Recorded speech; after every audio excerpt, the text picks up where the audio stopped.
그래서 이 관성인묘가 들어있을 경우에는 남편을 무시하거나 또 혹은 인정하지 않거나 그런 경향. 안녕하십니까. 자, 이번 시간에는 이 사주 이야기를 또 한번 여러분들과 함께 같이 해보도록 하겠습니다. 사주 그 용어 중에, 이야기 중에 관성인묘 혹은 부성인묘라는 이야기를 여러분들 사주를 보러 다니시는 분들 중에는 들어보셨을 거라 생각이 됩니다. 자, 쉽게 이야기를 해드리자면 관성은 남편을 뜻하는 것이죠. 남편을 뜻하고 이 관성이 이제 그 12운성 중에 묘에 들게 되는 것입니다. 그래서 그것을 관성인묘, 또 뭐 심하게 막말로 표시를 한다면 남편이 관에, 땅에 들어간다, 이런 표현이 되는 것이 관성인묘가 되겠습니다. 그래서 여러분들이 그냥 들으면 부성인묘도 되겠죠. 남편 부의 부성인묘, 관성인묘 들으면 이게 도대체 무슨 이야기인지, 안 좋은 이야기, 소름 끼치는 이야기, 싫은 이야기가 될 수 있는 것이 바로 이 관성인묘라서 저도 굉장히 조심스럽게 여러분들과 함께 시간을 마련을 해보도록 하겠습니다. 자, 이 관성인묘가 명운에 들어있는 여성분의 같은 경우에는 배우자 운이 없거나 부족하고 또 날마다 혼자 독수공방할 수 있는 그런 사주다, 이렇게 이야기를 하는 것이죠.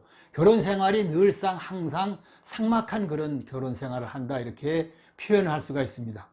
어떻게 보면 기가 너무 세다고 볼 수도 있겠죠. 그래서 남편의 기를 빼서 하는 일이 잘 안 풀립니다, 남편이. 그 다음에 신체가 또 허약하거나 병이 들거나 이런 것들로 인해서 단명을 할 수도 있는 것이 바로 이 관성인묘다. 여성의 운에 관성이 인묘를 했을 경우에. 또 결혼을 해도 그 어떤 그 득보다는 이 실이 많은 사주다. 그래서 이런 결과로 이혼, 별거, 뭐 사별, 병약, 이런 것이 발생한다는 것이죠. 그래서 이런 이 관성인묘일 경우에는 대부분 이 주말 부부 이렇게 해서 서로 좀 떨어져서 같이 있는 시간을 많이 줄이는 것이 좋다, 이렇게 볼 수가 있겠습니다. 또 관은 직업운에도 해당하다 보니까 이 관성인묘가 된 여성분들, 또 그 해에는, 관성인묘가 된 해에는 직장을 이직하거나 퇴사되거나 또 그 다니던 직장이 폐업을 하거나 하여튼 여러 사유들이 발생할 수 있다고 볼 수도 있는 것입니다. 또 여성분이 이렇게 그 남편을 무시하고 제대로 보필이 안 되고 서로 사랑을 하지 못하게 되니까 남편이 바람이 나서 뭐 집을 나가거나 서로 또 헤어지는 이런 일들도 생길 수 있다고 볼 수 있는 것이죠. 그래서 이 관성인묘가 들어있을 경우에는 남편을 무시하거나 또 혹은 인정하지 않거나 그런 경향이 있고, 그리고 이 관성인묘에 들었으니까 결국은 땅속에 묻혀서 남편이 남편으로서의 역할을 제대로 하지 못하게 된다, 이렇게 표현을 하게 되는 것입니다. 그런데 여기서 우리가 이 사주 용어 이런 거 하나만 가지고 이렇게 단적으로 표현을 하다 보면 놓치는 것이 있습니다. 무엇이냐면 이거와 비슷한 이야기들이 많다는 이야기죠. 자, 관살 혼잡. 관살이 3개 이상씩 사주의 천간과 지지를 통해서 3개 이상씩 관살이 혼잡이 되면 이 역시도 남편 운을 문제시 삼게 되는 것이죠. 또한 남편 운에 해당하고 직업 운에 해당하는 관이 아예 없는 사주가 있습니다.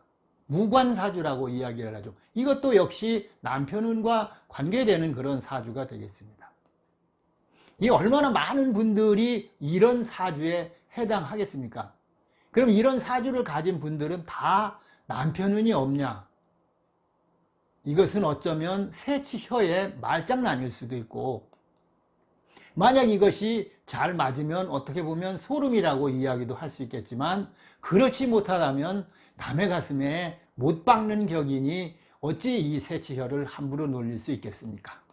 손금에 좋은 남편운이 들 수도 있고, 세운에서 대운에서 좋은 정관에 남편운이 들 수도 있고, 관상에서 또 좋은 남편운이 들 수도 있고, 그것도 아닌 이 세상 사람 누구도 알 수 없는, 하늘도 알 수 없는 그 개인의 삶의 운세는 다를 수도 있다는 것입니다.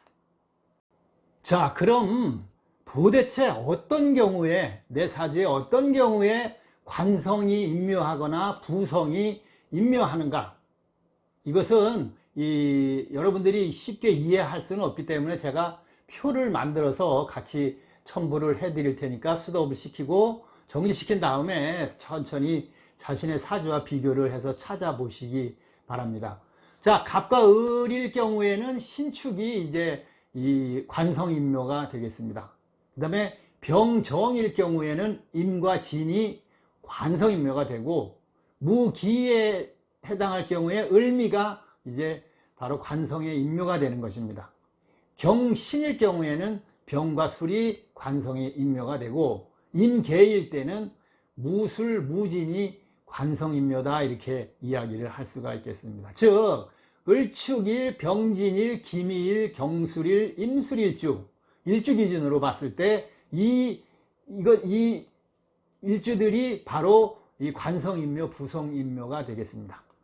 을축, 병진, 기미, 경술, 임술 일주들이 되겠죠. 이걸 또 조금 더 좁혀본다면, 함축한다면 진, 술, 축, 미가 바로 관성임묘에 해당이 된다, 이렇게 볼 수가 있겠습니다. 올려드린 표를 잘 참고를 해서 살펴보시기 바라겠습니다. 자, 이미 말씀을 드렸지만 어떤 단순하게 이 사주 용어들 많잖아요. 그죠? 뭐 살에 관한 사주가 그 용어가 얼마나 많습니까? 그 많은 살들이 있는데, 관성임묘도 마찬가지로 이거 하나만 가지고 남편 운을 평가해서는 안 되는 것이죠. 하지 마시기 바라면서, 이 관성임묘, 부성임묘가 드신 분들은 현 상황을 잘 살펴서 너무 자신의 주장만 하지 말고 남편을 무시하거나 이런 행동을 취하지 마시고, 또 마음에 안 든다는 이런 생각보다는 더 내가 관성임묘가 들어있으니까 나로 인해서 발생하는 문제다 생각을 하시고 더 사랑하고 더 보듬어주는 그런 지혜를 갖추시기 바랍니다. 자, 이번 시간에는 이 남편이 묘지에 들었다, 그래서 관성임묘다, 부성임묘다, 이렇게 이야기를 하는 이 관성임묘, 부성임묘에 관해서 여러분들과 함께 시간을 마련해 봤습니다. 자, 그냥 간단하게 보면 관성임묘라는 것은 남편의 운이 굉장히 부족해서 임묘를 했기 때문에 남편의 운이 아주 좋지 못한 그런 사주를 관성임묘다, 부성임묘다 이렇게 하는 것이니까 여러분들이 참고를 한번 해보시기 바라겠습니다. 자, 이번 시간에는 관성임묘에 관해서 여러분들과 함께 시간을 마련했습니다. 감사합니다.